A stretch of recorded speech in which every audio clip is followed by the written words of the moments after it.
สิริสุภมัสดุพระพุทธศาสนายุการยังเดิมแต่ปรินิพพานแห่งองค์สมเด็จพระบรมศาสดาจารย์พระคันตสัมมาสัม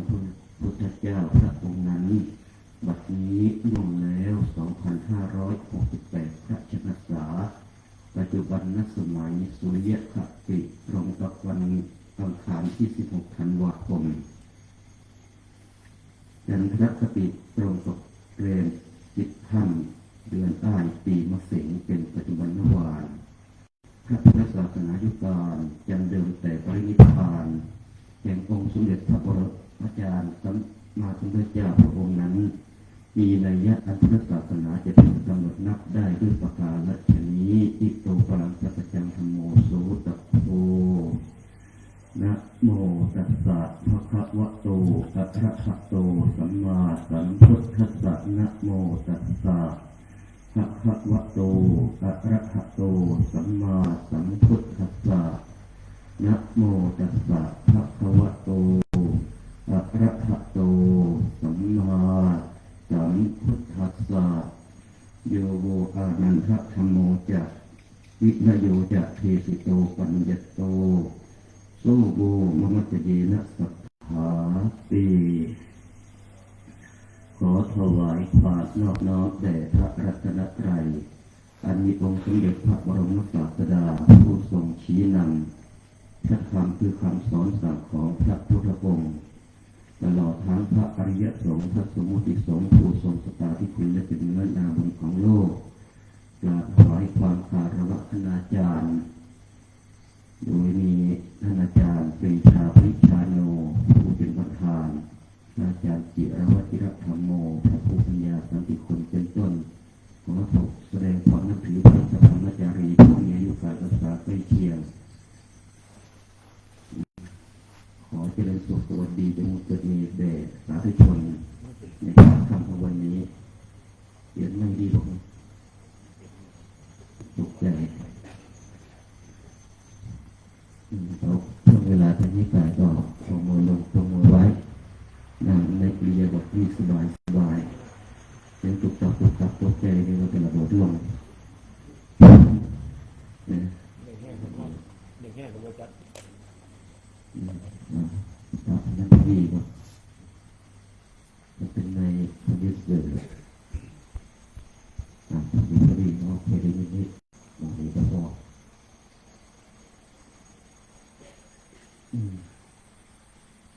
ขอ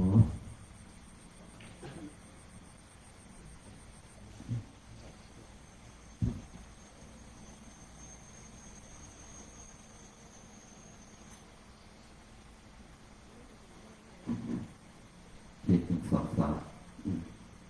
ตัวนี้มันเป็นความกระแทกนะครับผู้ฟังตกใจผู้ว่าตกใจนี่แหละไม่เพียงมองไม่บุญมาบอกว่าวันนี้ถือว่าก่อนอื่นก็ต้องขออนุโมทนาบุญกับทุกท่านขอบคุณคณาจารย์ทุกรูปวันนี้ถือว่าเป็นวันแรกของงานปฏิบัติธรรมเข้าอยู่ปริวัติกรรมและปฏิบัติธรรมกรรมฐานของชาวตำบลหนองบัวทองโดยมีศูนย์กลางก็คือวัดป่าเทียนนิมิตรวัดอ้อโนนยาของเราซึ่งก็ถือว่าจัดมาทุกๆปี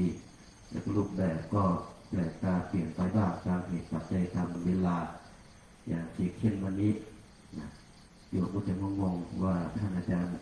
ท่านครูให้สมาทานเป็นแบบใหม่สมาก็เลยให้ว่าต่อไปเลยให้ว่าเองโดยปกติเราก็จะสมาทานศีล 5กันก็เลยเอาเป็นพรุ่งนี้ก็แล้วกันทุกอย่างมันปรับเปลี่ยนได้ตามเหตุปัจจัยตามเหตุปัจจัยตามความเหมาะสมนั่นแหละทุกปีโยมก็จะสมาทานศีล 5วันละ2 เวลาคือภาคเช้าก่อนถวายทานต้องภาคค่ำก็ถือว่าเป็นเรื่องที่ดีบอกบ่อยๆพูดบ่อยๆรูปแบบที่เปลี่ยนไปไม่ได้เปลี่ยนไปในทางที่เลวร้ายจะเปลี่ยนขึ้นไปในทางที่ดีที่จะมาให้โยม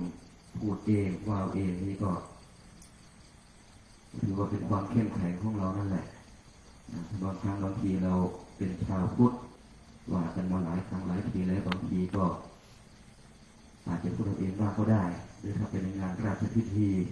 อย่างเช่นวัน2 วันที่ผ่านมาไม่ได้ไปถ้าท่านก็จะว่าจะโยมก็ไม่ได้ว่าการ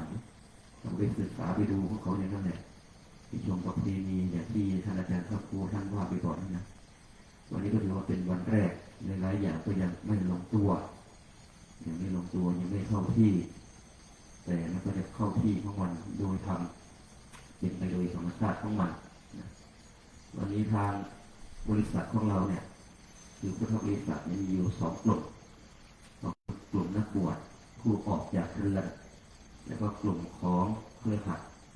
หรือคารวะผู้ครองเรือนจึงได้มาประชุมพร้อมกันเลยจะนำธรรมที่เกี่ยวข้องทั้ง2 หมู่นั่นแหละ2 บริษัทนี้มาเล่าสู่กันฟัง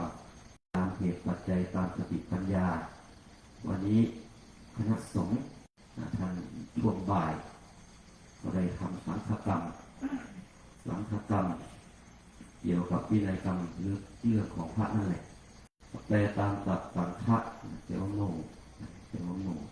การพึงกระทำก็คือกิจของสงฆ์กิจของพระนั่นกิจที่ท่านจะพึงกระทำกิจของพระธุระของสงฆ์ที่ท่านได้เข้าอุโบสถเพื่อที่จะทำสังฆกรรมแล้วก็ได้ยินได้ฟังกันมาจะเป็นกี่หมวดกี่ประเภทก็มีเยอะหลายอย่างเพราะศาสนาของเราเนี่ยศาสนานี้เปรียบเหมือนกับทะเลกว้างใหญ่มีมากมายหลายหลาก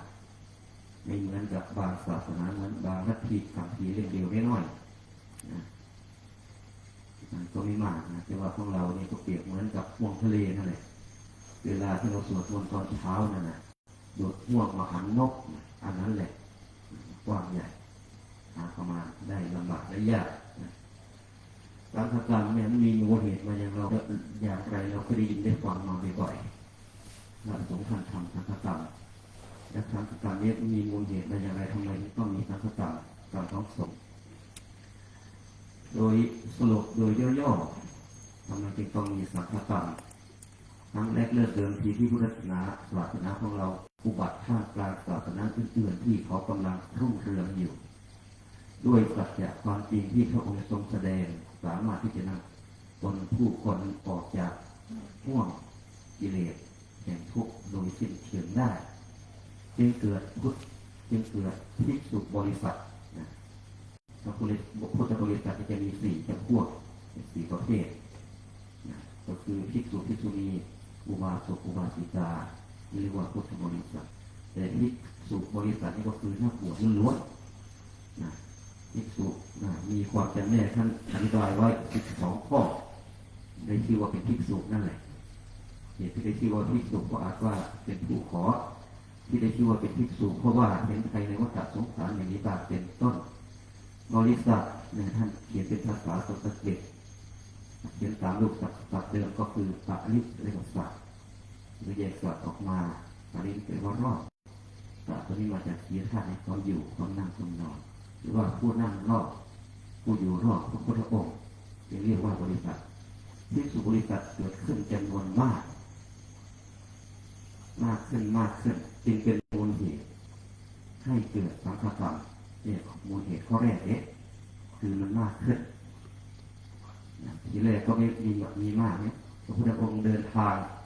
เพื่อที่จะไปโปรดเพื่อให้คนฟังหรือซื้อ5 คนที่เราเคยได้ยินได้ฟังนั่นแหละไปอ้อนวอนไปร้องขอให้ฟังพวกนี้เหมือนพระสาวกเรามาดูขอท่านฟังเขาน่าจะว่าสู่ฟังเจ้าเรียกว่า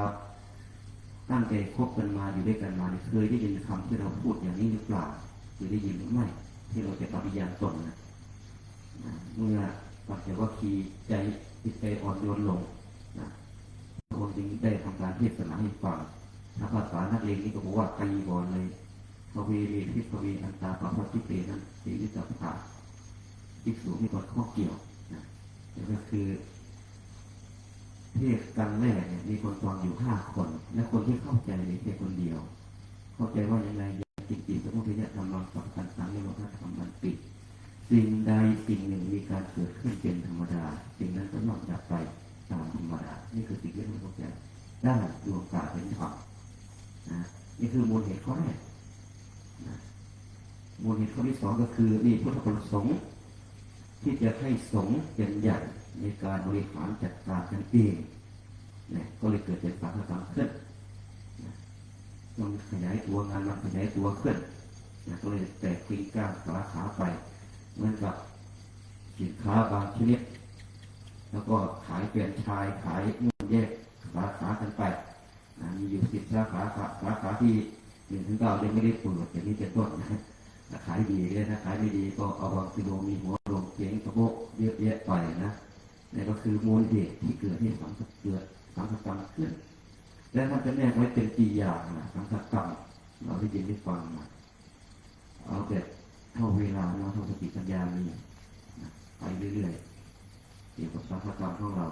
ถ้าเกิดว่าจำแนกแจกไว้4 ประเภทด้วยกันก็คือปโลกนกรรม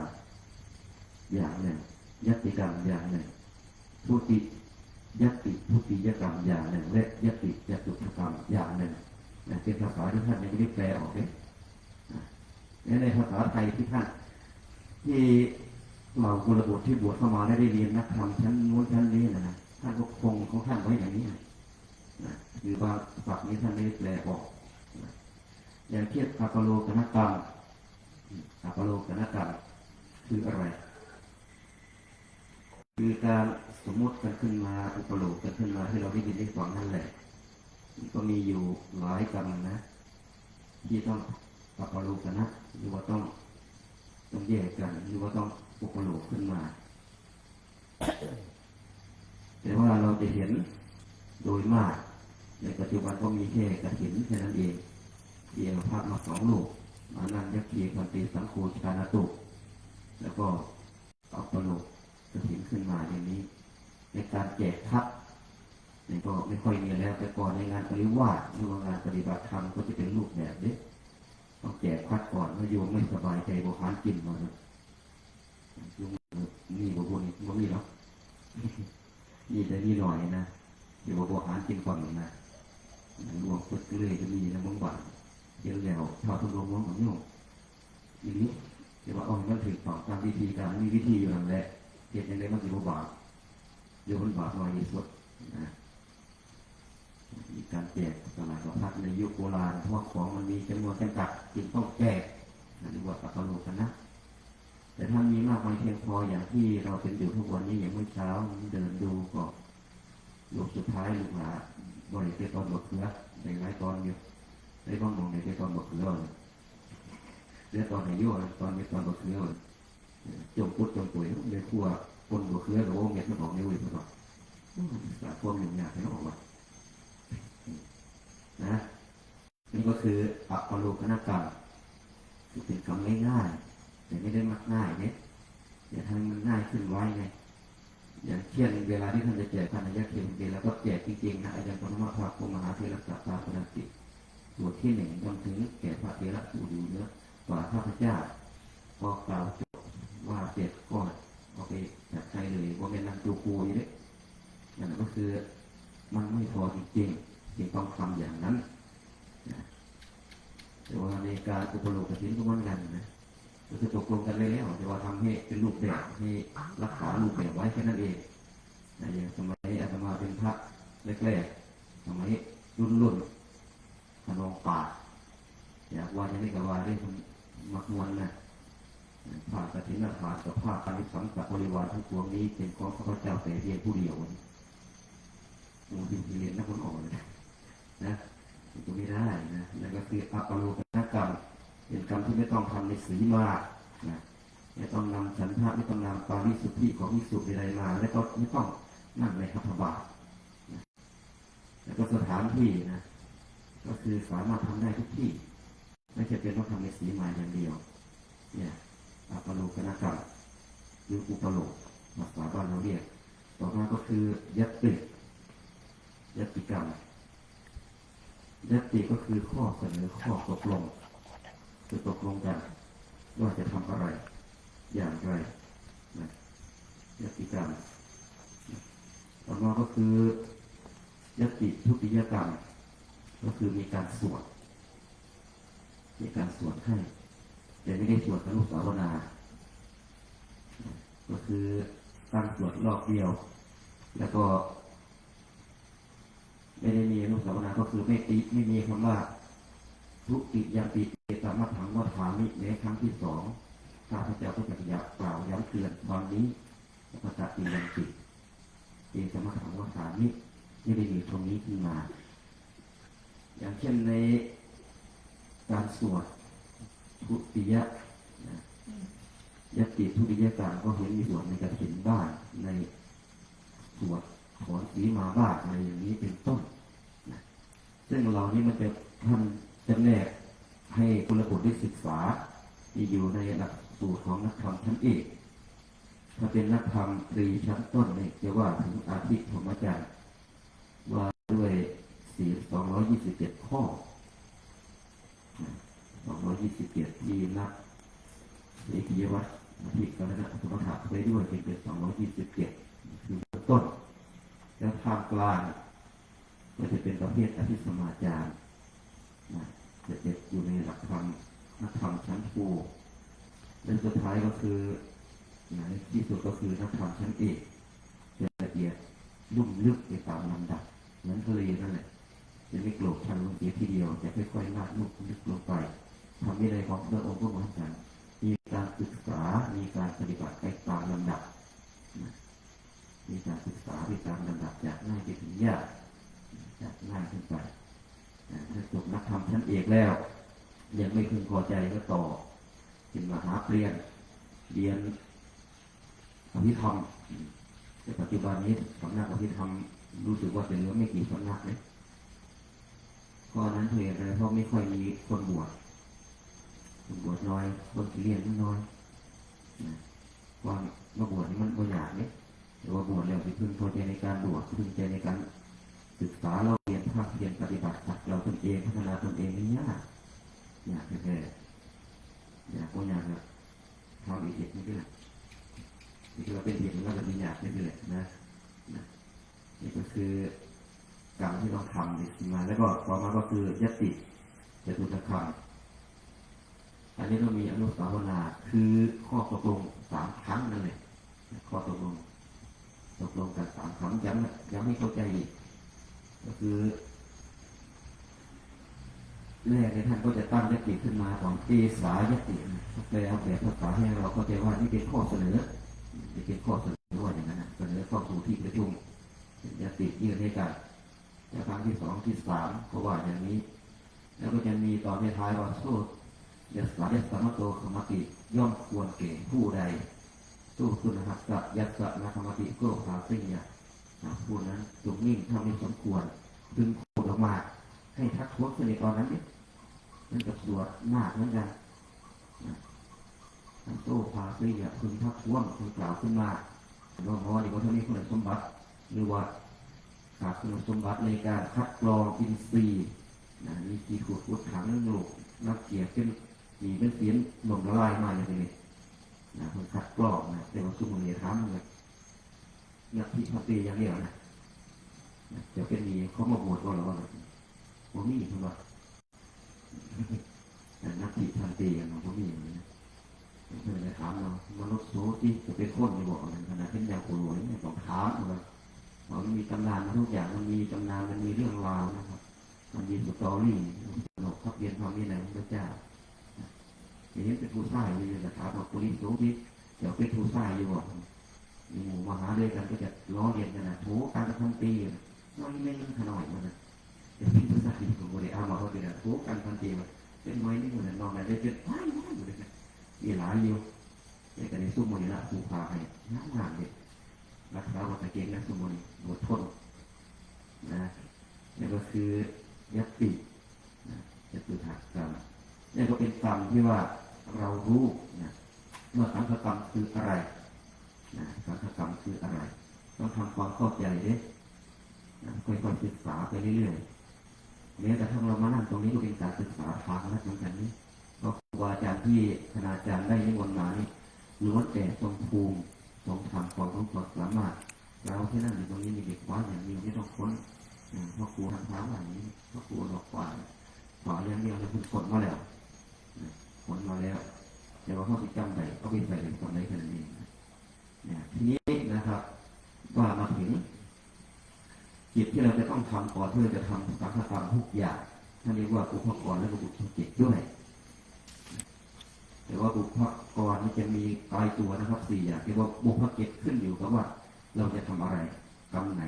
เรื่องอะไรแค่นั้นเองนะครับก็เป็นอุปกรณ์ตายตัวเลย4 ข้อนะครับอุปกรณ์เรียกว่าก่อนยกระนาเนี่ยเรียกว่ากระทำก่อนเลยเบื้องต้นก็คือต้องกวาดสถานที่กวาดอุโบสถนั่นแหละครับกวาดศีลมาของเราทำความสะอาดแม้แต่กวาดอยู่ทุกวันก็ตามท่านต้องกวาดอยู่ทุกมือกับหอดเวลาไปกวาดท่านรับว่าเขากวาดเขาเป็นพิธีนะคือกวาดปัดฝุ่นทำอะไรออกหน่อยแต่บริกวาดต้นนะจะบริเนี่ยจะกวาดอยู่ทุกมือก็ต้องเฮ็ดนานแต่ถ้านานๆได้ลงอุโบสถทีได้ไปสวดบนต์ไหว้พระแล้วมีกิจกรรมทีเนี่ยโอ้เมื่อยขึ้นกันเลยหรอกผีพญานาคหลายนะบางทียาแล้วพออื่นเนี่ยเล่นเลยวันขี่พญานาคเล่นเลยนะบอกทีหลังมันจะมีจอกแล้วง่อยเต้นเนี่ยเพี้ยนอะไรเนี่ยวัดกู้อยู่นะเนี่ยก่อนเนี่ยก็ต้องกวาดก่อนครับเนี่ยเบื้องต้นเลยนะครับไปทำความสะอาดด้วยก่อนต่อมาก็คือถ้ามันมืดค่ำนะครับก็ต้องตามมาที่สมัยโบราณนะครับก็ต้องจุดเทียนจุดกระบองจุดใต้แต่ปัจจุบันนี้มีไฟฟ้านะครับถ้ามันมืดก็ต้องตามไฟว่าอย่างนี้นะครับภาษาที่แปลมาแล้วถ้ามันก็ตามไฟแต่ถ้ามันจะให้แสงสว่างอยู่ได้จิตนี้จะเป็นต้องทำก็ต้องเปิดก็ต้องจุดเทียนเลยนะที่เป็นบางบ่ายนี้จุดเทียน2 ครั้งเด็ดมันมีความหมายมีนัยยะนั่นแหละหมายถึงอะไรจะมีโอกาสไปเวะไปเรื่องของการจุดเทียนเนี่ยเดี๋ยวว่าที่นี่นะท่านก็ก่อนไม่ได้ไหว้พระสวดมนต์ก็แสงเทียน2,000 ปีที่พ่อจุดนะผู้ใดที่จุดคนนั้นเขาเป็นพ่อที่นี่เลยนะก็ให้รอบดีครับในระดับหนึ่งนะก็เป็นการดีก็มีที่นี่นะดีแสงเทียน2คนนี้ก่อนอาจารย์มาตีว่ามันเป็นคนขับนะบางทีที่ไม่ตีคนทีนี้เราบอกไปเลยนะเราคนระดับผักเลยไปนี่นาทีนะคนนี้ปีท่านเดียวมาท่านมาปีนะแล้วก็คือมันจะเรียนไปเห็นไปเวทมาจะลงประเด็นพอถ้ามันมืดค่ำแล้วก็เปิดไฟก็เป็นท่าไม่นั่นจิตนี้ก็ไม่ต้องทำนะครับต่อมาก็คือต้องตั้งน้ำนะครับตั้งน้ำใช้น้ำฉันไว้เห็นหลวงพี่เพิ่นประกาศนะเอาหนักไปด้วยน้ำเดือดแล้วมาสวดอันนั้นมีทิศข้อโมเมนต์ครับมันเป็นวินัยของเราเป็นเรื่องราวของเราที่ต้องรู้ในฐานะที่เราเป็นบ่อยคณาจารย์นะมันนางเห็นเขากล่าวเขาต่อหมู่ที่เหลือมีเล็กน้อยบางอย่างเขาตีดีนะเขาต่อทีนี้ยังเป็นไรบ่นอย่างนี้นะเขาคุณมาหนังยืนในฐานะหรือว่าคุณว่าอันนี้แล้วต้องรู้นะครับอุปกรณ์ก่อนที่จะทำก็คือตั้งน้ำใจน้ำฉันไว้นะครับนำใจให้เรียนให้เรียนทำงานข่าวบวชในโบราณอีกเพื่อนเนี่ยเขามีมนต์พระไว้อีกเพื่อนมันหลาอย่างนี้ได้ครับนักหนามหลาแหนมือหูยางหูหมดด้วยความเคารพศรัทธาอย่างเล็กว่ามันไม่ได้ส่งมันมีเรื่องความดีของนี่เรื่องนึงมันได้ลืมเรื่องวันหลังจะเละไปว่าเขาลบในสงฆ์ไม่เขาลบในที่สุดนะตอนนี้บนสงฆ์มาเนี่ยเราเห็นว่าข่าวเห็นยาดีแต่ว่าก็เพี้ยนมาเดียวจบคนหมดเห็นเรานะพระสิริโภคนะเดี๋ยวมีโอกาสจะเละไปนะครับนะแล้วก็คือจิตที่ต้องทำแล้วก็ทางนั้นใช้แล้วก็ต้องปูราอาสนะปูราอาสนะนี่ก็คือว่าอุปกรณ์4 อย่างที่ตายตัวเลยแต่ว่าอุปกิจหลังจากนั้นจะมีอยู่5นะครับอุปกรณ์4อุปกิจ5จิตที่ต้องทำควรทำอย่างเช่นในการที่เราจะลงอุโบสถทุกเดือนฟังธรรมเนี่ยฟังปฏิโมกข์นะครับมันก็จะมีอยู่5 อย่างจิตอื่นๆก็จะลักษณะคล้ายๆเหมือนกันในบางข้อนะครับแต่เช่นถ้าเราจะลงอุโบสถในตอนนำความที่สุดที่ศีลของที่สุดนั้นมาด้วยนำฉันทะของพระที่อาภาษที่ท่านมาได้นำฉันทะของท่านมาด้วยตรงนี้ผมนี่ลงรายละเอียดนะครับเพราะบาอาจารย์ท่านก็จะอธิบายไปเรื่อยๆนะครับฉันทะคือความพอใจในอนาคตของท่านด้วยนะครับแล้วก็บอกฤดูกาลว่าฤดูนี้ฤดูไหนอย่างเช่นนะทำพระธรรมกถึงสมัยโบราณนี้ท่านจะบอกสังกาดนี่ผมเป็นพระในในของพระพุทธเจ้ามาสังกาดผิดอาสนะสังหมดบอกสังกาดเขามาจากนี้แล้วสังกาด นี่มันไม่ได้อ่านมันเป็นภาษาบาลีเจออกมาผู้ก่อสอน2477โอ้ถ้าอ่านก็แบบอันนี้ขนาดนั้นว่าภาษาโบราณสันจากต้องบอกจากตลาดจะบอกเป็นภาษาบาลีตอนนั้นมาบาลีหายเลยเป็นภาษาไทยทุกคนเลยบอกให้มันเข้าใจเขาได้รับแปลมาแปลให้เขาเข้าใจนะครับเพราะการศึกษาในพระไตรปิฎกหรือภาษาบาลีที่แปลออกมานี่แปลมาเพื่ออะไรเพื่อมุ่งหมายให้ผู้ที่ยังไม่ได้เรียนหรือเรียนเนี่ยเข้าใจความหมายทั้งอัตถะและพยัญชนะอัตถะก็คือเนื้อหาสาระเนื้อความของมันนั่นแหละว่าหมายถึงอะไรพยัญชนะก็คงบ่งไว้อย่างนั้นนะครับเฉพาะนะครับพยัญชนะก็คือต้องบอกเพื่อดูแต่ทีนี้ก็ต้องนับจำนวนด้วยนับจำนวนที่สุดจะถ้าได้ทำอย่างนั้นปัจจุบันเรียกว่าวิชาสถิตินะครับอย่างเช่น15 วันที่แล้วมีพระในเขตของเราร่วมลงโบสถ15 รูปทีนี้หรือว่าปากนี้มีอยู่แค่10 รูป15 รูปไปไหนจะเป็นสมาธิของชาวบ้านเลี้ยวหรืออย่างไรอย่างนี้ครับก็ท่านนี้เช็คต้องนับอย่างเช่นก่อนที่ผมจะนำพาให้กล่าวข้อความเลยผมไม่เช็คจำนวนก่อนเช็คจำนวนก่อนก็มาจากตรงนี้แหละและสุดท้ายก็คือให้อุวานาภิกษุณีนี่ก็คือเรื่องของบุพกิจในการลงองค์ปูสดของพระปฏิโมกข์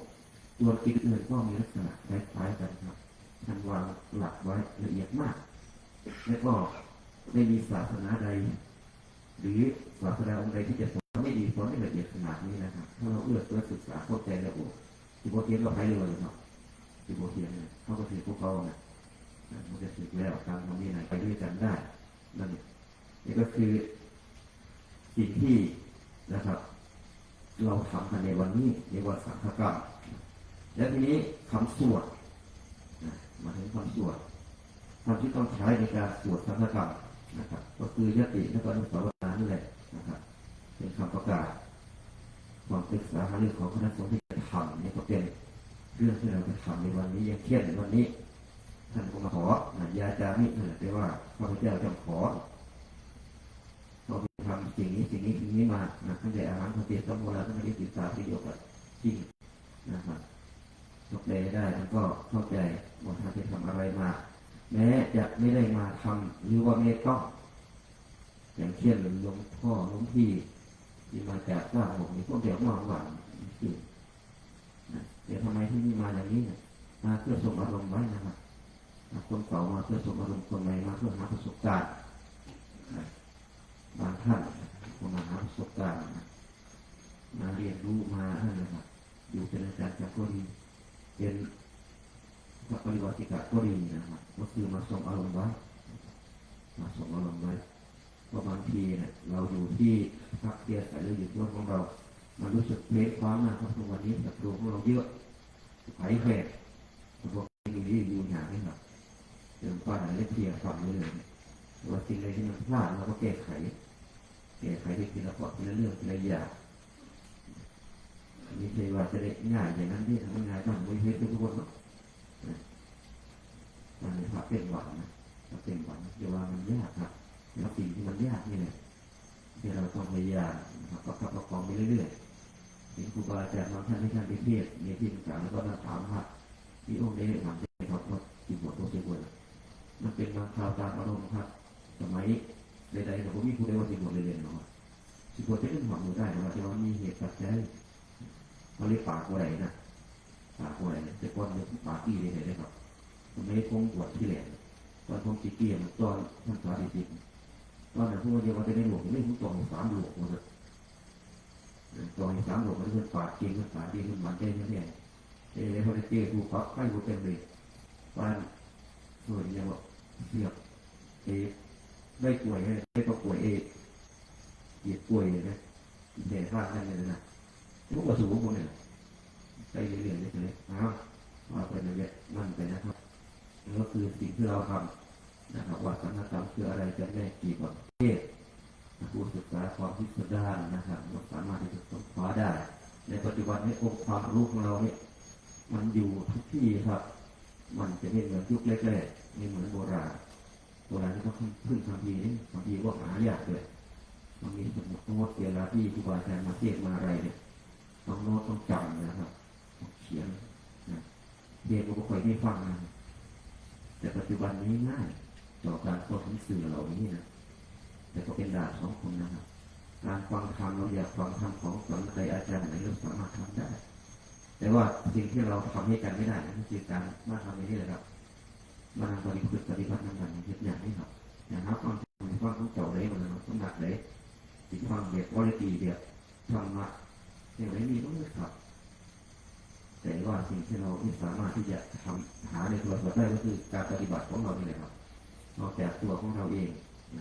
ที่จะมาปฏิบัติการปฏิบัติของเราเนี่ยไม่ใช่ว่าต้องมาเข้าเวลาทำนั่งทำอย่างนี้นะครับอิริยาบถสี่ยืนเดินนั่งนอนนั่นแหละครับอยู่ในที่พักก็ดีอย่างไรก็ตามนะครับมีสติรู้เท่าทันสติมาสัมปชัญญะนั่นแหละครับมีสติรู้ทั่วกับทางกายอยู่ตลอดนั่นแหละที่ว่าการปฏิบัติก่อนที่จะพูดออกไปนั่นนะถ้าไม่ใช่นักปฏิบัติก็จะไม่ได้กลับไม่ได้กล่าวบริกรรมยังเลยไปเรื่อยๆกันเนาะแต่ถ้าได้ฝึกได้นั่นมาแล้วก็จะคิดก่อนใส่ควรให้ก่อนยิ่งสามารถระงับสัญญาใส่ควรให้ก่อนยิ่งค่อยทำยิ่งพูดออกไปมันก็จะไม่เป็นภัยมันก็จะไม่เป็นภัยตัวเราด้วยอย่างโอวาทที่พระครูประภัสวันคุณท่านให้ไว้ในวันที่ท่านมาต้อนรับคณะสงฆ์ที่ไปเข้าอยู่ปริวัติกรรมที่ผ่านมามีคำหนึ่งที่ท่านว่ารับรองดูก็ใช่นะครับแม้จะไม่มีมาในคำพีดีกาใดๆก็ตามว่าจะเนี่ยนี่ก็จะได้ฟังไหนเราจะได้เห็นที่จะฟังนะที่สร้างมูเราจะเห็นมูสร้างก่อนแต่บางคนเอาตะปูนี่ไปครับซึ่งสร้างมูที่เห็นมูสร้างเราเองมันก็มีอยู่หลังนั้นทำอย่างไรนะครับไม่นั่นนะครับแล้วก็คือสิ่งที่พระสงฆ์ท่านทำในวันนี้เรียกว่าสังฆกรรมทีนี้บริษัทของเราที่เข้ามาตรงนี้มีสองอย่างพวกนะที่บาลีที่ผมอาตมาได้ยกขึ้นมานั่นแหละถ้าต่อเข้าไปในมหาคณิกานักโสตประโยโบอารันทะธรรมโมจะวินัยโยจะเทสิตุปัญญโตอาทนนทำด้วยวินัยด้วยทำด้วยวินัยอันใดที่เราแสดงแล้วเทสิโตนี้แสดงนะครับปัญญโตบัญญัติไว้แล้วสู้โบมัจจยินัสสัทธา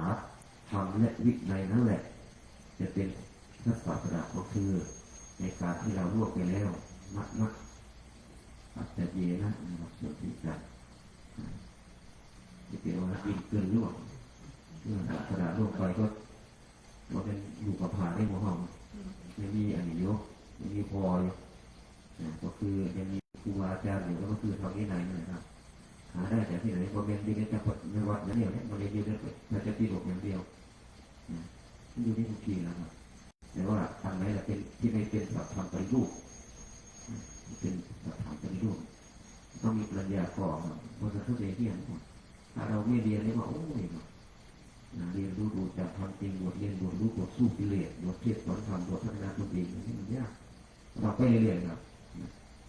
บริษัทก็มีสองบริษัทนะเมื่อกี้ผมว่าถึงวินัยไปนะครับวินัยเนี่ยก็คือวินัยสิเนยะนะครับเอนาสิอุบายเป็นเครื่องแนะนำให้ทำนะครับไม่ใช่ว่าข้อบังคับโดยส่วนเดียวนะอย่างเช่น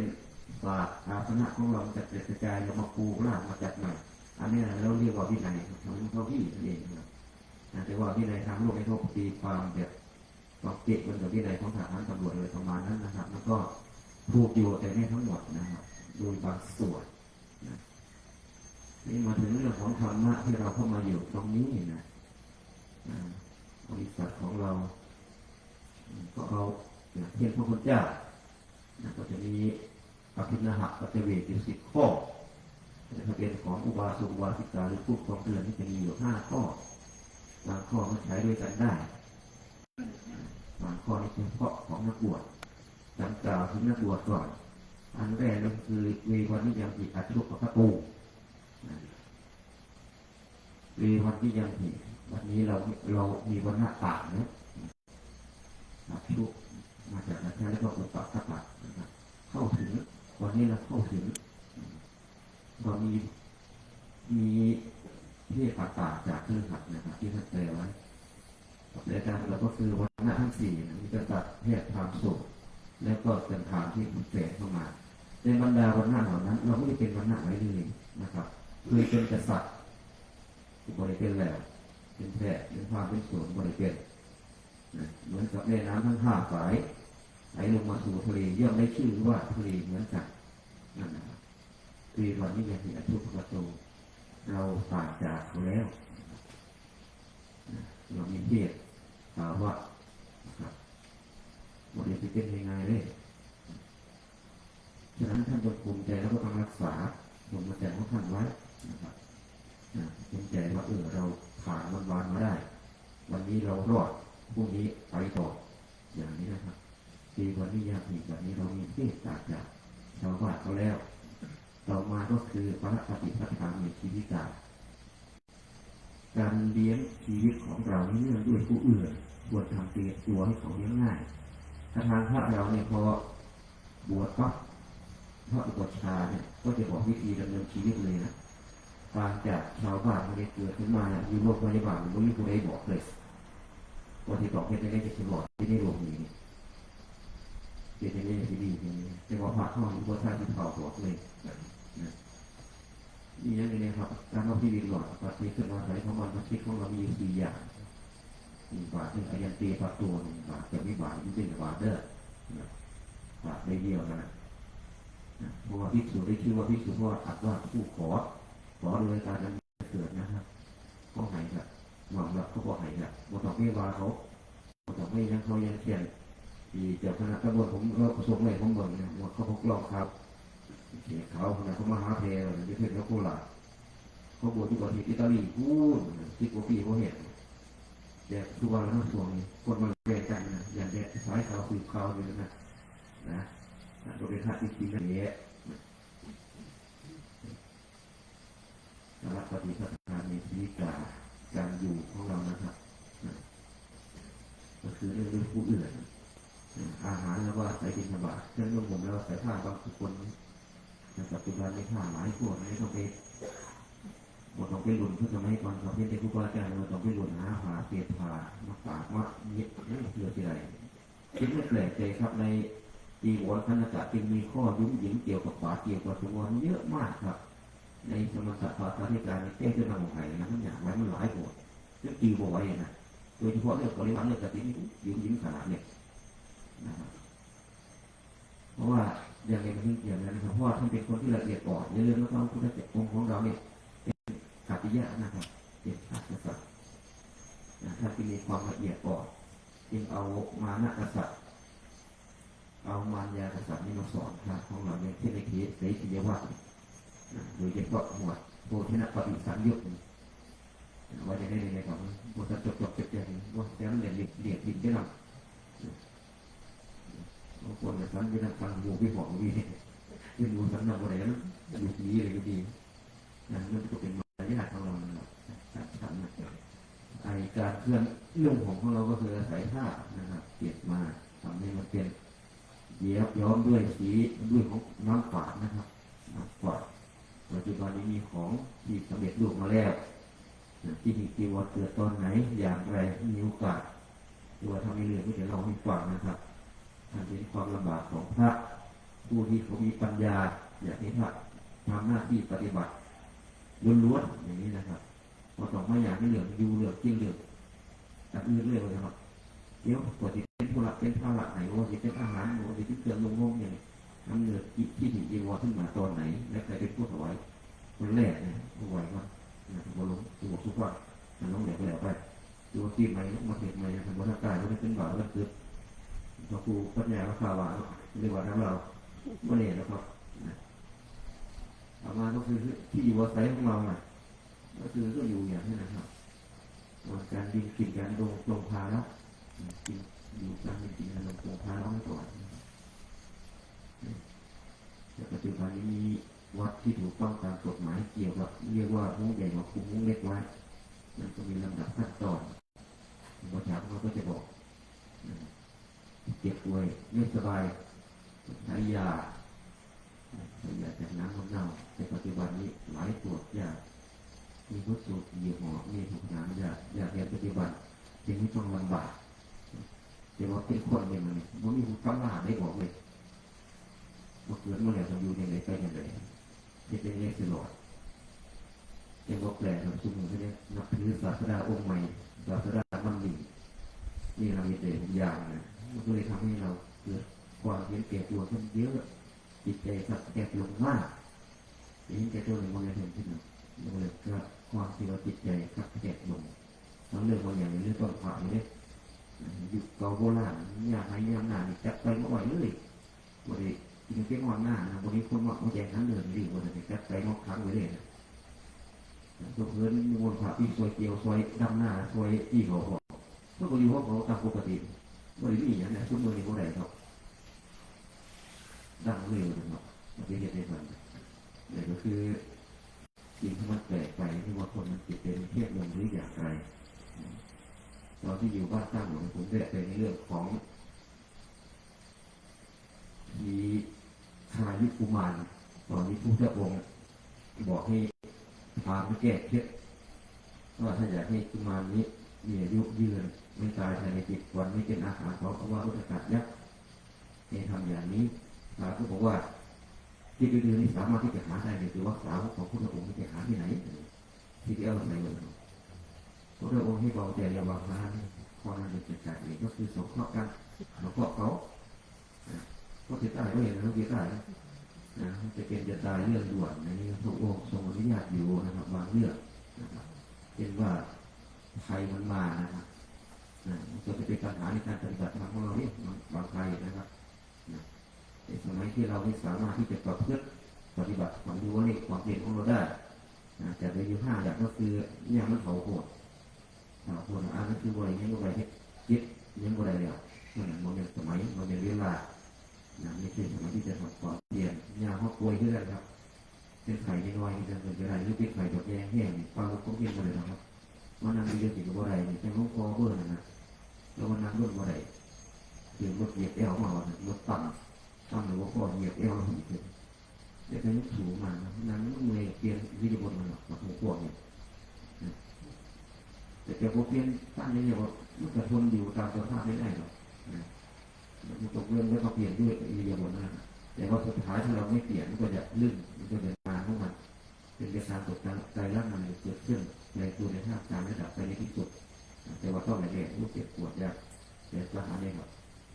ที่ปวดยังไงบอกว่าตอนนี้นางภูเขาหอมอุกาว่ามันปวดเขาเห็นบอกว่าแต่ทุกหมู่เขาไม่ได้นางภูเขาปวดเมื่อไหร่เกี่ยวกับนั่นบางทีเขาโมโหด้วยแบบนี้เปลี่ยนไปอย่างนั้นท่านยังให้เป็นสงเคราะห์นะครับดีวันนี้ยังมีพระปฏิปทาเรื่องอาหารเราไม่ต้องห่วงนะครับต่อมาคืออากัปปิยานะครับอันยูมีอากัปปวิญโยการะมีโยนะครับข้อนี้นะครับมันจะเรียกก่อนทางภาษาพาณีเรียกว่าอภิสมาจารคือมารยาทท่านไปดูนะครับตั้งแต่การที่14เป็นต้นไปนะการบริหารบริโภควัดอุโบสถอุปถัมภ์วิยาอานิสนาพวกนี้นะในเรื่องการบริหารในภาษาโลกเขามาใช้จะสอนอยู่ที่ม.ต้นเรียกว่าวิชาสุขศึกษาเนี่ยพระเราก็ไม่ให้ไว้ผมยาวไม่ให้ไว้หนวดยาวไม่ให้ไว้เล็บยาวให้รักษาผ้าคอมันก็มีอยู่นะครับเรื่ององค์สอนหมดแล้วอากัปปิยาเนี่ยคือที่มันดีเลยกว่านี้นะพอไม่ได้ทำเห็นพอใจคุณพอใจยังครับยังมันพวกเราคือมันเหนื่อยง่ายแห้งมันจะยิ้มพอมันง่ายเกิดง่ายแห้งมันง่ายแห้งเอาเถอะไปพม่าเลยนะต่อมานะครับก็จะใช้ด้วยกันได้พระเล็กโยกับเพหิมนาเปหินานาภาโววินาภาโวถ้าเป็นของคุณโยมเนี่ยจะเรียกว่าสิ่งพุทธบริษัทตัวพิจารณาเรื่องอยู่5 ข้อชราธรรมหิตังอนัตติโตชราอนัตติโตเดี๋ยวที่ต้องเท่าให้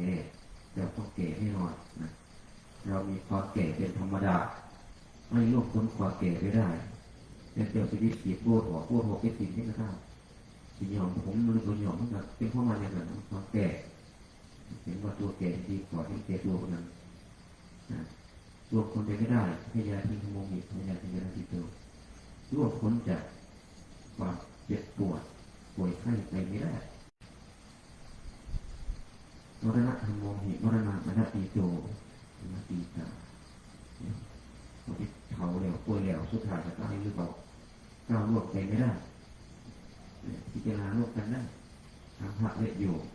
แล้วก็ต่อมาที่ตรงกันก็คือกับเจหิมนาเจหินาภาโววินาภาโว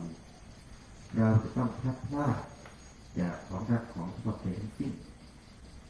ความใจแทนความตากันเลยเวลาตาของเรามีเรามีเวลาของมันจากการโดยทำโดยอันนี้มันแบบเป็นหัวแค่นี้บางทีอยู่ให้เขาจะได้ไปให้เขาเลือกหัวจะมีแต่ว่าคนจะอยู่ให้เขานักใจไปเขามีแห่งสลายก็ขึ้นอยู่กับเราว่าจะทำอย่างไรให้เราเนี่ยบทสักเขาเราเขาสักเขาหลังนะนี่นะครับคือเป็นภาษาที่แก้ออกมายังไงแล้วนะ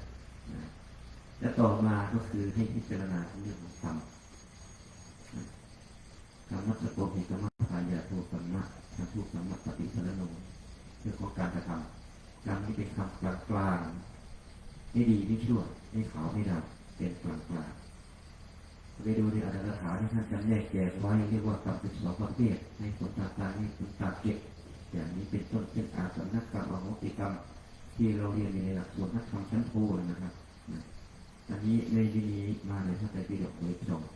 ที่ว่ามีในท่านอาจารย์ถามขยายความว่ามีคนที่ต้องการอยากจะรู้คำตอบแบบชัดเจนมันชัดเจนไม่ได้ท่านเริ่มไปเลยบอกว่าสิ่งที่พระพุทธองค์ทรงตรัสไว้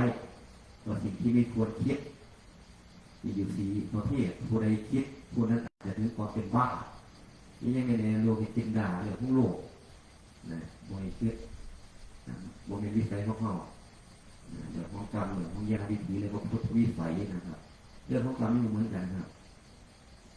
ผมก็ตอนแรกผมก็ไม่ได้เข้าใจตรงนี้หรอกศึกษาพยายามศึกษาดูอยากที่เรื่องของคุณพระโพธิสัตว์ก็ดีเรื่องของหลายๆนั่นก็ดีตามธรรมะบทนะครับว่าผู้นี้ใต้ไปเกิดเป็นหรือผู้นี้ใต้ไปเกิดเป็นนี่ไม่คือเป็นแนวเพราะบางอย่างเป็นคลุกต่างนะทุกไม่ให้ผลหนักกว่ามันก็ย่อมให้ผลเร็วกว่าอย่างนี้เป็นต้นทุกอย่างล้วนแต่เหตุปัจจัยนะครับมันมีภาษิตที่ว่าที่เราป้องกันนะครับตาที่สามมุสติพีชางตาที่สามวัฏเตโชลังคนเราปลูกหวานพืชเช่นใดก็ฝังก็เลยปลูกเป็นหวานปลูกอย่างไรอนาคตเฮ็ดไปได้แก่จะสุดใจได้ทำดีได้ดีทำชั่วได้ชั่วแต่ว่านี่เป็นสำนวนไทยนะครับแต่เป็นสำนวนวาลีจริงๆนี่ไม่มีคำว่าได้ติดเข้ามาเลยทำดีก็คือดีเลยนะครับทำไม่ดีก็คือไม่ดีนั่นแหละทำชั่วก็คือชั่วแต่สำนวนในว่าทำดีได้ดีทำชั่วได้ชั่วก็ไม่ทั้งหมดครับขึ้นอยู่กับเหตุปัจจัยตัวแปรที่สำคัญหลายอย่างที่เราเห็นคนบางท่านมาคนเขาว่าแบบเรียนสอบเยอะนั่นแหละทำดีได้ดีมีที่ไหนทำชั่วได้ดีมีขึ้นไปเพราะนั้นเหตุอะไรเพราะว่าอกุศลกรรมของมันยังไม่ส่งผลกุศลกรรมของเขายังอุ้มชูไว้อยู่เป็นอุปถัมภ์เขากรรมไว้คือมันก็อุ้มใหม่หรือบางคนบริบูรณ์เป็นปีที่จะจำความดีขั้นเป็นไก่เทียนลมพัดไม้แห้งดับหัวคือจะชีวิตคนห้องเลยจะได้ที่เจ็ดใต้ต้นหน่อยก็มีไม่ก็คงจะมีใต้ต้นเขากระไรอย่างนี้ด้วยก็เลยเป็นเรื่องธรรมดาเราจะไม่สามารถล่วงพ้นจากความแก่ความเจ็บป่วยความแพ้และความพลัดพรากจากทางด้านนั้นกรรมของเราเนี่ยเป็นหอยพระคุณเจ้าที่เราจะเพื่อมาเย็บ2-3 ข้อข้อที่7นะว่ากระทำโกตัสสะเนรติทิวาติรติทิวาปีติกระทำปีติหมายความว่าท่านไม่ให้เราประมาทวัดคือลูกไหนลงไปวัดนี้เราทำอะไรอยู่ตอนที่เราสามารถที่จะทำได้นะครับไม่มีเหตุ5 ประการที่เราไม่สามารถเหตุปาลบตกเขียนได้ก็คือเจ็บเกินไปเจ็บป่วยข้าวของมีราคามากจนญาติโยมเขาไม่สามารถที่จะในการสนับสนุนตุ้มชูไว้ไม่ไหวปริวาสของเราก็เลยเป็นปริวาสจัดตั้งนะครับแบบประเทศเวลาระยะนี้นะครับถามว่านานกว่านี้ได้ไหมต้องถามโยมบอกไหวไหมครับอยู่ที่หัวที่หนาเลยไหวว่าหรือว่าไหวเลยตัวที่เมื่อนะก็ไหวนั่นเลยทำยากมากใครทีนี้ก็เขามีไทยนะครับพยะไทยมันแปลว่ายาก มันมีทั้งภัยธรรมชาติแล้วก็ภัยที่เกิดอย่างตอนนี้แหละครับเป็นที่หวาดระแวงกันอยู่ภัยธรรมชาตินี่ว่าจะเป็นไปพบกับภัยทางน้ำนะครับอุตสาหว่าจะภัยจากลมก็ภัยหลายๆอย่างนะครับภัยสงครามอย่างนี้อันนี้เกิดจากนะครับหลายๆอย่างมีปัจจัยนั่นแหละแล้วก็สมัยที่ภิกษุไม่ถูกกันนะครับกล่าวที่พักไม่ถูกกันก็มีสามารถที่จะฟังเรื่องความเพียรหรือทำความเพียรหรือปฏิบัติธรรมได้มีแรงเยอะมันบอกว่าเหลือหน่วยไหนอย่างเช่นเรื่องของภิกษุชาวกูสัมพีเพียรทะเลาะกันเท่าน้ำขันเดียวนั่นแหละเรื่องเล็กๆน้อยๆเดี๋ยวมันยังเล็กๆน้อยๆนะเพราะยืดความยาวสาวความไปเรื่อยนะครับเรียกว่าไม่มีปัญหาถ้าไม่รู้ท่านจะไม่เบียดเดี๋ยวไปบอกก็หลวงพี่เจ็บบอกโอ้ยป้าเป็นหัวพระมาเขียนป้าเป็นหัวพระมันพระนี่นี่ให้สมีโกหกเลยอ้าวแล้วท่านมาเขียนบอกง้อเห็นโบดีด้วยก็เดี๋ยวจะไว้กันเอาไปมาละการคนต่างฝ่ายต่างมีกำลังนั่นเองต่างมีกำลังอัศนิมาเกิดขึ้นทะเลาะบอกแว้งกันในยุคที่พระองค์ทรงเพื่อชนอยู่พระองค์ทรงเสด็จไปห้ามพระพุทธองค์เองในขณะนั้นพอถือตัวจากนี้ไม่สามารถที่จะบรรเทาตรงนี้ได้ไม่สามารถที่จะห้ามปรามได้สุดท้ายผู้เทวใช้วิธีที่ว่าดีไปอาหารนาโควัตสังคาเองดีไปอยู่คนเดียวนะครับดังนั้น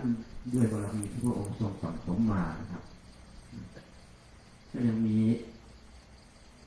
ตำนานที่ว่ามีลิงแล้วก็มีช้างที่อุปถากเป็นคนละอุปถากสร้างที่ว่าในเกาะโยกถามเจ้าหน้าที่วัชรเขตบอกวัชรเขตมีลมดูเรียนขั้นตอนเป็นอะไรกะถามไม่หรอกสมมตินักคนละหมดนักศึกษาเขาตัวจะได้ผลมุกเรียนเด้อถามก็เลยคือวัชรบอกช้างชื่อว่าปลาลิงเลยเรียกนะครับที่ไปอุปถัมภ์ที่พระองค์นี่กระทั่งช้างนี้ที่บางกรเรียกว่าพระอานนท์หลวงพ่ออานนท์เราเข้าไปเพื่อที่จะนิมนต์พระศาสดากลับตอนที่10 วันสงบลาภาพแล้วเนื่องจากพระ2 รูปพระ2 กลุ่มนี้เมื่อแห้งว่าก็บาท2 บาทจะนิมนต์สารเห็นหรืออะไรเรียกไปที่ประตูสลายหรือที่หลายคนนะผู้ใดเจ้าบอกอย่าเลยสารนี้เลยนั่นเป็นผู้ทำอุปถากคือคนอุปถากทำให้แก่สารหัวข้อเกิดไม่ต่างเลยที่หัวข้อคนละพัดแต่ที่ว่าเพื่อนอย่างแต่หัวข้อคนละคนนะแล้วก็ว่าขันเรียนพระองค์นี้เนี่ยพระสำนักองค์นี้มีข้อวัดปฏิบัติมีข้อวัดที่เรียนมาแล้วจะไม่วางเครื่องบริขารจะไม่นั่งไม่นอนบนที่นั่งของผู้นะมันชอบมันก็ได้สั่งเพราะน้องหมาเราบริการวางไว้ในที่ควรแล้วไม่น่าเที่ยงถ้าเกิดว่าเราไปนั่งหรือว่าบริการในหมวกนั้นสั่งว่าจะจับกวาดลูกเตะกินเลยนะคนนี้เราสมมติว่าเรียนทำวินัยบางที่บางแห่งเราได้ข้ออัดข้อทำเรียกว่าผิดเขาจะสอนในฐานนะพูดกันไม่รู้เรื่องเรียกว่าภาษาจิตที่ส่งไปเนี่ยเราสามารถรับรู้กันได้ในกระตอนที่นำส่งเสด็จพระองค์ทรงกลับเมืองนั่นแหละพอไปถึงอุปจาระคามาแห่งบ้านมันถามเขาว่าที่นี่ที่สิ่งของเป็นที่อยู่ของมนุษย์การไปนี่เป็นการไปไม่กลับของเราคือจะกลับเถิดมาไม่ได้ไม่ได้ที่ข้างหน้าเป็นทางของมนุษย์จะเป็นอันตรายเท่านั้นเองเป็นไปเรื่อยอันตรายเด็กว่าเกิดว่ามันมีครูมือที่จะพระพ่อเนี่ยพระพ่อหรืออุปชฌาย์ที่บอกว่าจะเอาตัวหลอดไปได้นะเอาตัวรอดได้อย่างนี้พอพระองค์รับไปทางก็ปรับแต่ใจว่าจะสำหรับหัวเด็กนะก็สีเสียใจแห่งนั่นแหละแต่มันบริพิจารณาพอสัพเพหิมนาเตหินาพระโวพิจารณานี่มันบทรวมนะมันยังไม่ถึงจิตวิญญาณนึกกับเราเนี่ยนะครับบางครั้งลูกมาเสียเองมาจากหรือว่าในท่านในอย่างรักษาไปแบบไม่ทำตั้งตัวสมาเรจริงๆว่าศาสนาตอนที่เราตั้งตัวอยู่ตลอดให้เตรียมพร้อมกับสิ่งเหล่านี้ไว้ตลอดเวลาแต่ว่าเราถือเราประมาทเองมันด้วยบริกาบริลาไม่ทันตั้งตัวเลยนะครับหักกระแทกกันเลยของใครได้หรอกหักกระแทกกันคือมันไม่ทันเลยนะแล้ว ก็คือส่วนของธรรมและวินัยนะครับที่ผมฟังไปเรื่อยๆไม่ใช่อันไหนก็ว่าไปอันนั้นแหละเรื่องของสัจธรรมว่าเรื่องของธรรมที่เป็นส่วนของชาวบ้านว่าพิจารณา5 ข้อมีความเกลียดความเกลียดใจความพัดพลาดความกลัวใจและรู้พิจารณาเรื่องกรรมเป็นธรรมดาส่วนพระเราก็จะมีข้อที่ที่เสริมขึ้นมานะครับเรื่องของให้เราเล่นความเพียรวันนี้พระยังไม่มีเจ้าว่าเกียรติ1 เกียรติ 2ก็เล่นความเพียรนะครับเดี๋ยวบางทีบางแห่งเป็นเกียรติ1 เกียรติ 2แต่ว่าบางทีโยมแบบนี้ต้องนั่งคอยเนี่ยไม่ควรห้องมันไม่ใช่ความเพียรขอได้ง่ายๆที่อาจจะมีมานะเด็กที่พัดมานะกษัตริย์นี่ยากครับ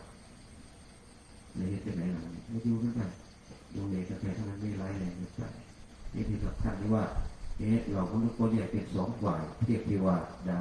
ก็แยกเป็น2 ฝ่ายเราจะตอนนี้ในความดีกันนะผมว่าในเกิดเท่านั้นเข้ามันยังไปได้อยู่อยากเรื่องเข้าในชาติทุกวันมันมีหาอย่างนี้เข้าก้อนนี้นาที่ปฏิบัติเข้าแบบดีเลยใช่ไหมที่เป็นก้อนนี้เขาองค์หาโบสถ์นะครับสัพพะทุกข์นิพพานนิพพานสัจจิตระนัตถายะอยากทำพระนิพพานให้แก้บวชยังไงอยากไปนิพพานเนี่ย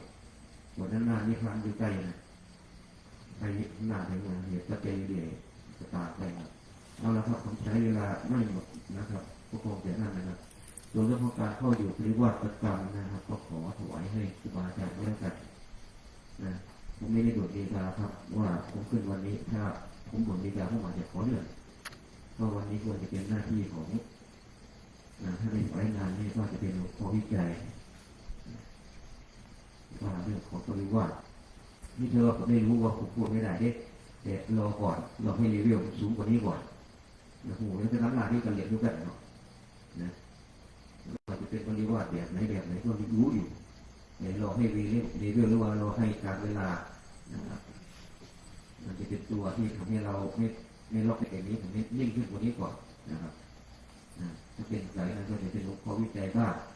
ถ้าตัวมีในพรเกี่ยวกับวิชาโตบ้างหรือว่าพระครูของพระสมานที่สุดบ้างแต่ผมก็ถือว่ามันทำหน้าที่เท่าที่ผมทำได้เลยนะครับถ้าท่านสงสัยเรื่องใดนะครับถามได้เรื่องของทำอะไรเรื่องถ้ารู้จะบอกถ้าไม่รู้ผมก็จะเก็บไว้จะเป็นศึกษาค้นคว้าเรื่องหาผู้ที่รู้เป็นศาสตร์จริงๆนะครับมาตอบให้นะครับเรื่องสงสัยเรื่องความเรื่องวินัยนะครับอย่างเช่นในคำที่เราสวดนั่นแหละครับในเราที่คำกล่าวลัทธิปริยันตังเอกจีวิมัติโกเอกจีนิสิมัติโกซึ่งสุดแห่งราตรีหรือที่สุดแห่งราตรีบางอย่างสงสัยบางอย่างไม่สงสัยการที่เราจะต้องระบาดที่ว่ามีอยู่ในข้อหนึ่งนะก็คือสงสัยและถึงทำหลงนะมันจะมีองค์ประกอบอยู่6 ข้อนี้ในการที่เราจะต้องอาบัติต้องด้วยไม่อายต้องด้วยไม่รู้ต้องด้วยสงสัยควรในสิ่งของที่ไม่สมควรนะครับไม่ควรในสิ่งของที่ควรแล้วก็ลืมสตินี่เราสุดเหตุผลของการหรือถ้าซูขึ้นมานั้นเราหลักของมหาประเทศทั้ง4 ข้อนะครับก็ไปจับว่าตรงนี้มันควรไหมสิ่งที่มันเป็นกัปปิยะเข้ากับสิ่งที่ไม่เป็นกัปปิยะสิ่งนั้นเป็นกัปปิยะนั้นไม่เป็นกัปปิยะโอ้มีละเอียดเยอะครับข้อ6 ข้อนี้จะจับเอามหาประเทศหลักของการที่จะวินิจฉัยนะครับเข้าไปอีกเล็กๆน้อยๆบางอย่างในยุคนั้นสมัยนั้นอาจจะเป็นของดีมีราคาแต่ปัจจุบันนี้อาจจะเป็นของไร้ค่าไปแล้วก็ได้แต่ที่เราหลอกสันถัดไม่ได้ผลเกี่ยวที่หนีไปหลอกเนี่ยเกี่ยวกับเรามีแล้วครับแต่เราก็ต้องส่งไว้อย่างที่เราฟังนั่นแหละครับนะใช้เวลาเรื่องของการอยู่ปริวาสนะครับอยู่รอบไม่ว่าจะเป็นอนาลูจนาอิปัสสวาสุสหวาสุขอให้ท่านพระครูขอให้พระครูท่านได้กล่าวในช่วงเช้าก็ดีช่วงบ่ายมีโอกาสที่จังหวัดที่มันได้นะครับแต่ว่าเราเป็นปริวาสจัดสรรปริวาสจัดตั้งอย่างนี้บางเรื่องมันเบาใจเลยนะครับนะเบาใจได้แต่ถ้าเป็นบริวารอย่างโบราณอาจารย์ว่าพระลูกกันนะครับพระผู้ที่ต้องอาบัติที่ต้องกดตัวเองเนี่ยต้องใช้พระที่20 รูปที่จะออกให้ได้ตรงนี้อาจารย์อาจารย์ว่าเรามีอายุถึง20แล้วอายุครบ20อันนี้คนนั้นมีสติวัตถุที่จะมีอายุครบ20แล้วบอกที่เขาบวชอยู่เลยเอามองนี้นะครับในพระนางรัตนวัตร20 รูปเวลาเนี่ยเลือดตะพานเรียกข้อมูลที่มาที่ไปอย่างนี้นะครับก็ขอเวลาก็หมดนะ ผมจะได้ขอต่อเวลาเนี่ยเหนื่อยแล้วนะมันเรียนหลายอย่างไอ้พอครูคนเตี้ยอายุต้องปฏิบัติให้ไปอยู่หรือว่าผมเลือกใส่นะต้องบริเวณเขาจะมาพยายามเรียนรู้ศึกษางานในงานของมาเรียนอย่างผมดูว่าผมเกิดตัวจากไว้งานก็เรียกว่าเนี่ยตัวอะไรตัวที่สามภาษาผมเกิดในส่วนแล้วนะในส่วนกับส่วนยังไงมูลนะครับภาษาที่สามว่าแจ้งมาดีไม่เปลี่ยนเลยนะไม่เป็นก็จำเป็นต้องเป็นครับต้องศึกษาเมื่อท่านใช้นะครับเกิดก็เรียนสรุปแกนของผมคือเทียนใดทุกอย่างทำได้เกือบทุกอย่างถ้ายังไม่ได้ก็ฝึกไปนะครับแต่ก่อนเกิดเรื่องงูเดี๋ยวนี้จะเรียกความที่ว่าผมเป็นคนที่ไม่ยอมแพ้ตอนที่ผมเคยคนบอกอ่านไปตอนผมมีตัวหนังสือว่าเขาอย่างนั้นเอาไว้ว่าตอนนี้รู้แล้ววางไว้เป็นคนกล่องมุกทายกเนี่ยตอนนี้ก็ตอนนี้ก็เลยขายคนที่มีคนถือเลยว่าอยากซื้อแล้วใช่ไหมอยากไม่ก็เลื่อนไม่ได้ครับบางทีงานวันงานบริวารเนี่ยผมจิตเลยแต่พวกงานที่เดือนเนี่ยผมกดเขาจับเลยเพราะบางทีคนที่เคยรู้ขึ้นกันครับแต่เขาเกิดดีถึงคนของเขานะแต่เขาเกิดบอดี้มันแบบเป็นบาปของเขานะจะมีเรื่องต้นเขานะเดี๋ยวเขาบอกตื่นอย่างนี้นะเดี๋ยวเขาเลือกนะแต่การอันใดที่มันผิดพลาดหรือว่าเลื่อยเถื่อใจก็ขออภัยแต่ว่าถ้าเป็นสิ่งไหนที่เป็นประโยชน์ร่วมกันเป็นผลงานความดีร่วมกันก็ให้ท่านคนทุกท่านได้อนุโมทนาในท้ายกล่าวท้ายที่สุดในการกล่าวธรรมิกถาเทศนาในภาคค่ำของวันนี้ซึ่งเป็นวันแรกก็ขอให้เราทุกท่านอยู่ด้วยความสุขกายสบายใจนะครับเวลาจะเหลืออีกเยอะขออนุโมทนากับญาติโยมทุกท่านที่เป็นผู้มีส่วนสนับสนุนผมชูศาสนาของเราได้คิดว่าเป็นพระบางนั้นวัดนี้พระผู้นั้นพระผู้นี้คิดว่าเป็นศาสนาของเราพระที่เมื่อก่อนยังได้ดูหลานของเราเนี่ยแต่ถ้าว่ามันเงียบหมดพักกันไม่ดีกว่าก็เปิดไม่แย่เขาจะเป็นกับคนกันเงียบกันเด้อจะขออนุโมทนานะด้วยกุศลด้วยจิตที่ดีงามขอให้ลูกเราท่านทั้งหลายจงเป็นผู้ได้ดวงตาเห็นธรรมรู้แจ้งแทงตลอดในพระธรรมคำสอนในพระพุทธศาสนาสามารถที่จะนำตัวนี้พ้นทุกข์ถึงสุขอันไพบูรณ์ทุกท่านคนทุกท่านเดือนในวันก็มีด้วยประการฉะนี้ สา ธุท่านนี้เป็นงานในค่ำคืนของวันที่ 16 ธันวาคม 2568ขันมาอุ่นของวัดป่าเทียนนิดตามลงอย่างมันอ้อตะวันน้องบัวทองรัตนบุรีจังหวัดสุรินทร์ในครั้งนี้สำหรับเหตุการณ์ความจัดการมหาผลิตพัฒนาระบบยึดตัดระบบในการจัดการตำบลและหมู่บ้านและตัวเกาะเปิดเมื่อวันจันทร์ที่จังหวัดสุรินทร์ได้กล่าวทำพิธีประชุมธรรมทั้งคณะปฏิบัติประชิดร่วมกันเพื่อสาระได้ผลในข้อคิดหลายอย่างเราได้ความร่วมมือได้เข้าใจเรื่องเก่าทำความสงสัยความรู้ในตรงจิตใจเบิกบานในสุขภาพและการฟังธรรมก็ได้แล้วมีความสิ่งนี้ไปด้วยความ